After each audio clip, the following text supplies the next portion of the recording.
వాళ్ళ నెత్తుల నిండా గబ్బున్నది, దిక్కుమాలిన మాటలు, దిక్కుమాలిన ఇష్టం వచ్చిన రోత ఉట్టించే మాటలు, మామూలు మనుషులు మాట్లాడే మాటలు కూడా కాదు. ఇడిచిపెట్టాం ముఖ్యమంత్రి, నీ గబ్బు మాటలకు, నీ మంత్రుల చెడ్డ మాటలకు చూస్తా ఊరుకున్నాం. చాలా రోజులు 4-5 ఏళ్ళు ఇష్టం వచ్చినట్టు పిచ్చోళ్ళని కొరినా ఊకున్నాం. కానీ అలా బాధ్యతలో ఉన్నావు, ఇక్కడ నుంచి వదిలిపెట్టాం. ఆల్రెడీ నేను పరువు నష్టం దావా వేసినా, ముఖ్యమంత్రి మీద కూడా తొందరలోనే పరువు నష్టం దావా వేస్తా. ముఖ్యమంత్రి మీద వేస్తా, నా మీద అడ్డగోలుగా మాట్లాడిన మంత్రి గారిని కూడా ఇడిచిపెట్టా.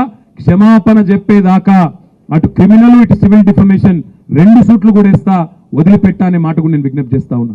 తప్పే చేయనప్పుడు ఎవరిని అయ్యకు కూడా భయపడం. ఏం చేసుకుంటావో చేసుకొని మోడీకే చెప్పినాం ఈ చిట్నాయుడు ఎంత మనకనే మాట నేను విజ్ఞప్తి చేస్తా ఉన్నా. మోడీకే చెప్పినాం ఏం చేసుకుంటావో చేసుకోపోరా భయ, గీడంతా నాకు అర్థం కాదు. గింతంత తోడు ఏదో అడిమాడి గుడి దెబ్బలు ఆయనతో పోయి కూర్చున్నాడల్లా. ఇక ఆవుతలేడు, ఇక ఆడికి నేనేం చేశాను, పొడుగు అయిపోయినా పెద్దోన్న అయిపోయినా కూల కొడతా.